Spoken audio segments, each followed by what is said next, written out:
Hello and welcome to my channel. My name is Nick and I want to show you this contraption right behind me. It's an item splitter which will split the items that you input here evenly across all of these outputs. The interesting part about this specific design is that you can make it as long or as short as you want to.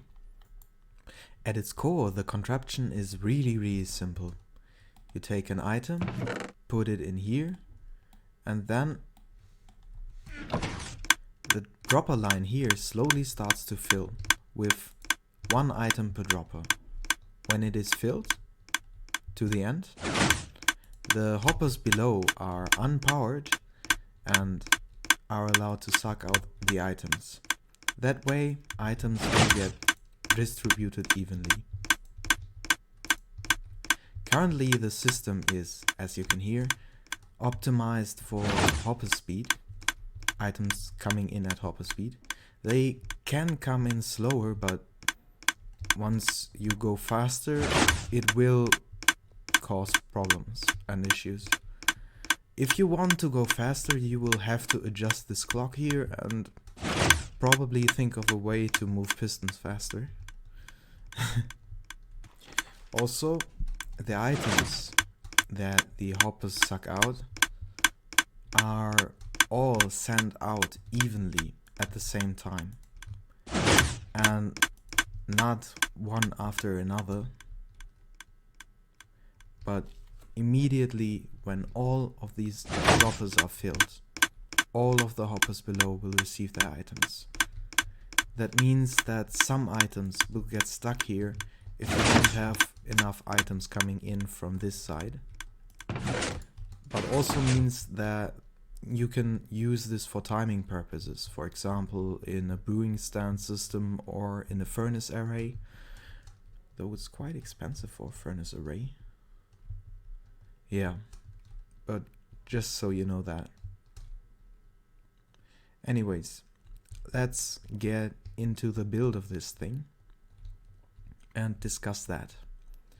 It has three main parts and some connecting bits lying around. The core, as I like to call it, is this part here, the droppers and the hoppers, which are just going down this single line. The part to the right here is the blocker that blocks the hoppers from sucking out items and stops blocking them when needed. This to the left is the clock that will trigger the hoppers, droppers in order to get them behave the way we want to. And well, this limestone line that's lying around here is just a bit of a connection, just like this thing here, that's responsible for triggering the blocker. Let's look at each piece in detail. The core is, well, as I said, really simple.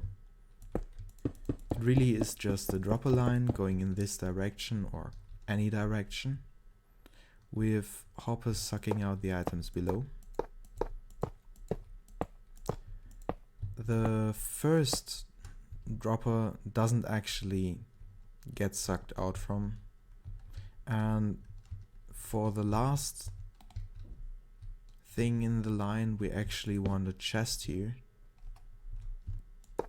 instead of a dropper, since the dropper isn't needed. You don't want to toss out items at the end, do you? Next up is the blocker, which is just redstone blocks that get retracted as soon as we want them to. To do that, we get a butted piston, a block update detected piston. A piston that doesn't know that it should be retracted. Right now it's retracted, now it's powered, extended, now it's still powered via quasi-connectivity from this block, and once we remove that block, it's no longer powered, but it doesn't know that. Then we have a observer pointing into the block above. So as soon as this piston starts retracting, this observer here fires, powers this block, and powers this piston again, making it extend again as soon as it retracts.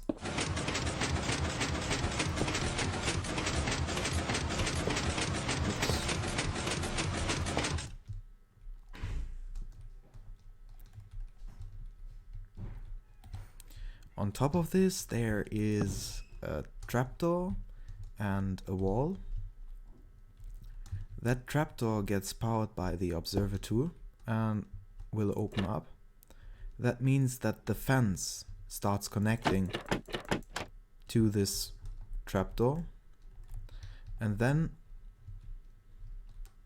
we can take out this change in the fence's wall state with this observer here and make it power this piston, which once again powers this piston via QC.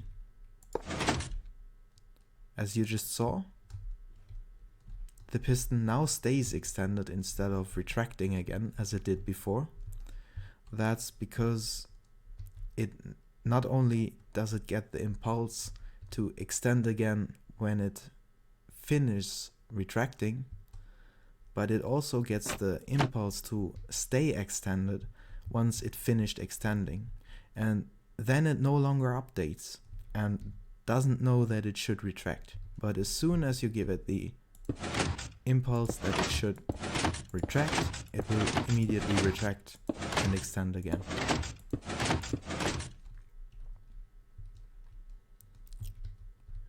The whole thing can be built in large groups like this.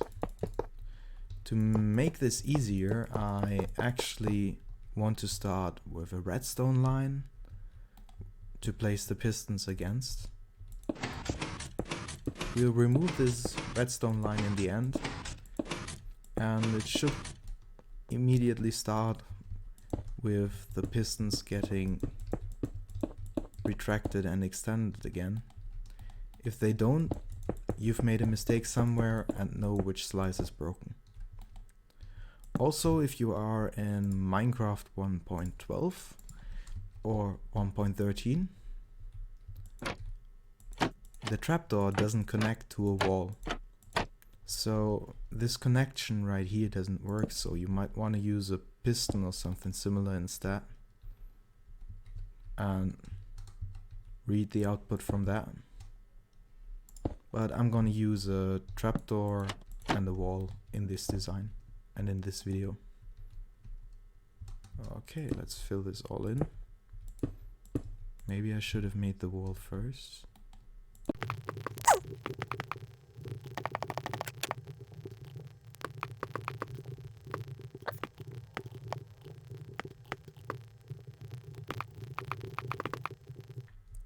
And now, just like I showed before, as soon as you start removing the redstone block,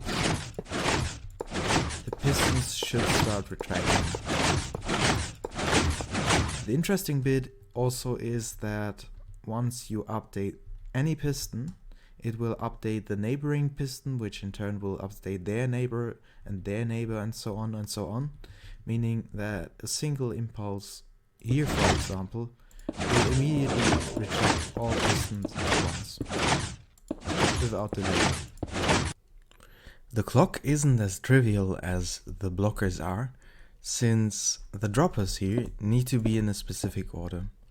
Let me show you an example with these four in place. Normally, we all trigger these within the same tick, meaning it happens in the same time, but they still have an order in which things happen, in which they get triggered. Okay, so when we trigger the droppers like this one first, which has an item in it, then this one, then this one, and then this one, the item ends up in here. But we only want to move the item over to the next dropper. In order to do that, we start with this dropper here, then this dropper, then this dropper, and lastly this one. Then the hopper would put in another item, and the whole thing starts again.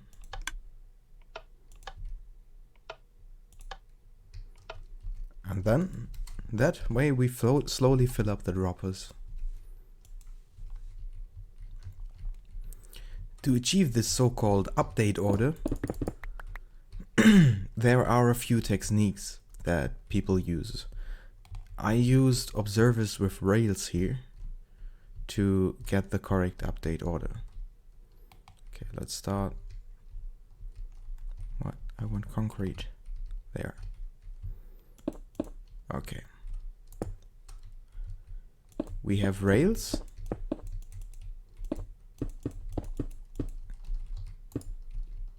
Here. In front of some observers.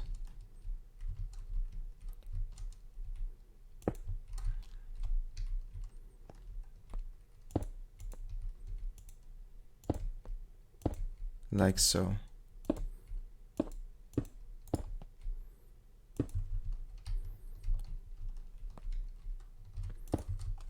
If we now power the rails from somewhere, we will get a defined update order.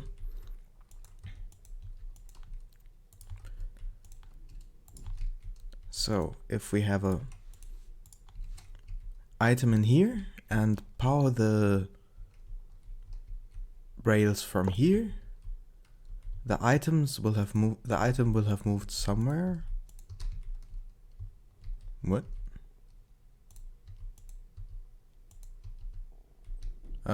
It will have moved to here, which is an instant dropper line, and we only want to move it one over and not all the way to here. So to achieve that, we power the rails from the front here, and it only moved over one bit. That's actually pretty interesting, because that means the signal goes down the rail to the end, and then the rail starts updating the blocks to the side from here, then here, then here, then here, then here, then here, which means that it inverts the block updates, or the direction of the block updates. At the front here we want a clock.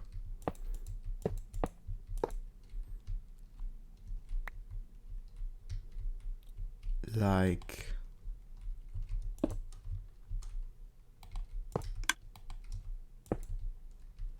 node block here.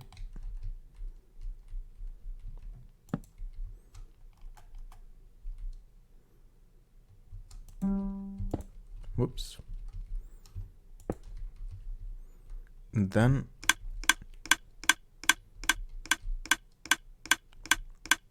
but as you can see, it only powers this section of the dropper line, this clock, and the rails. They don't get long enough to make this thing infinitely long. So over here we start another clock with the same principle, but instead of using these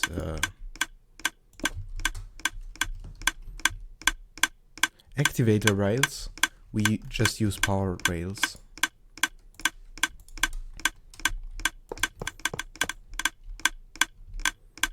And then another clock with the same principle.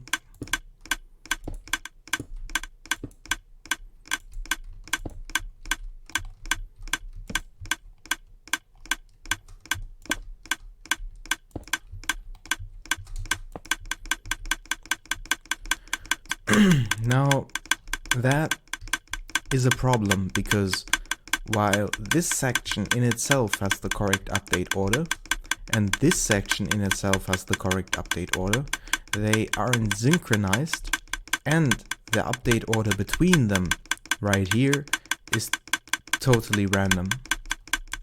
So to synchronize them and make sure that the update order is correct, I just added a slimestone line here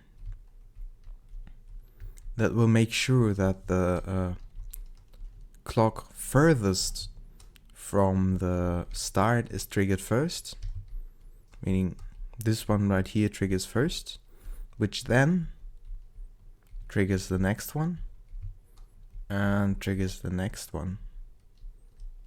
Let's build that part.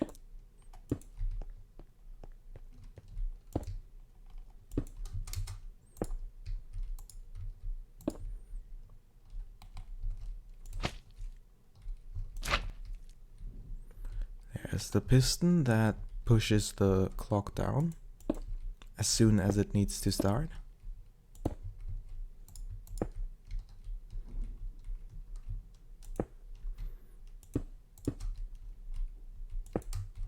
What?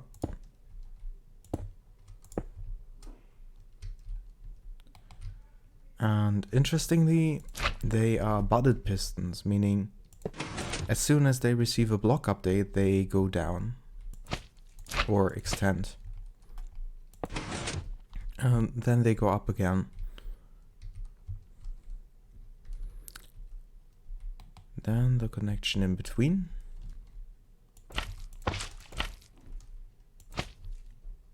It's 4 or is it 5?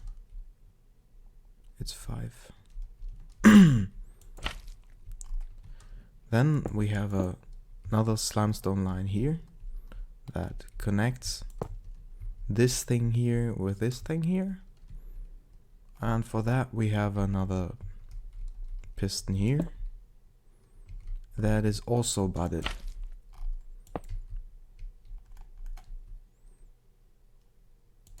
So as soon as this thing starts moving downward, it will move the glass block right next to the piston, which will update this piston, and the piston immediately starts extending. Then this is moved down, and because of QC, it powers the piston and keeps it extended. So as soon as this starts retracting, it once again updates this piston and immediately starts retracting.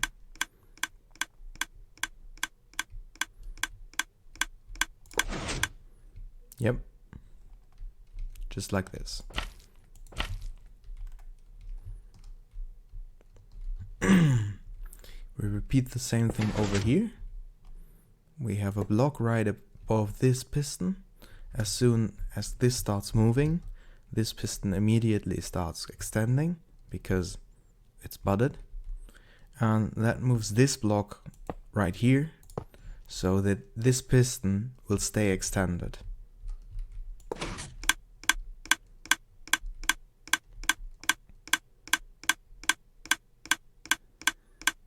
As soon as it starts retracting again, because we remove the power from here, it will start retracting here, which will update this piston and immediately start retracting.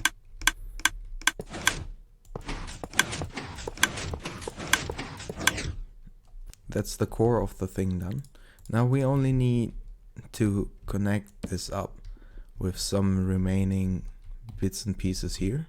For example, we want to update any of these pistons as soon as there's an item inside, meaning as soon as a comparator reads an output from here. Comparator? Yep. As soon as a comparator reads an output from here, we want to give a block update to this piston.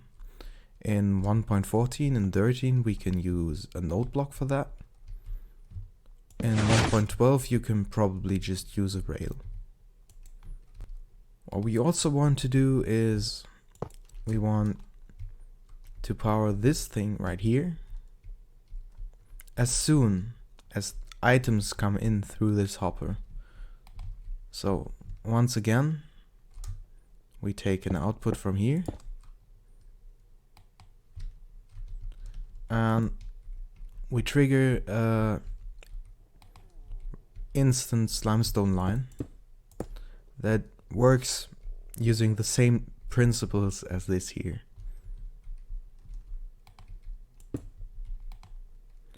One, 2, 3, 4, 5, 6, 7, 8, 9,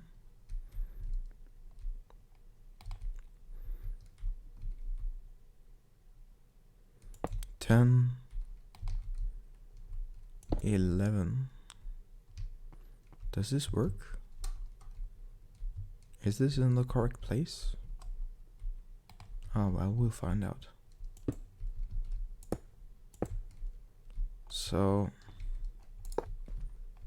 as soon as this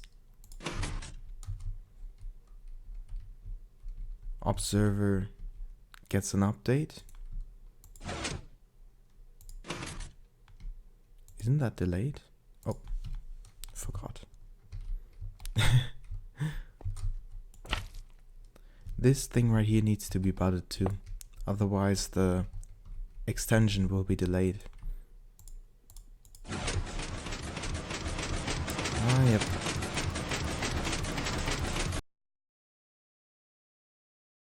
So as soon as we call it,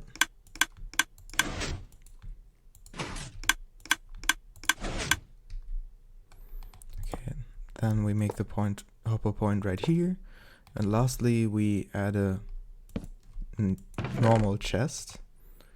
Then we throw in some items.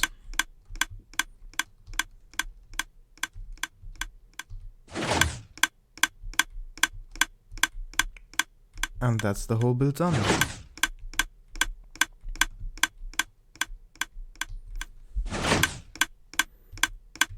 Hope you enjoyed this video. If you did, please leave a like and leave some comments as well to tell me how you like this design.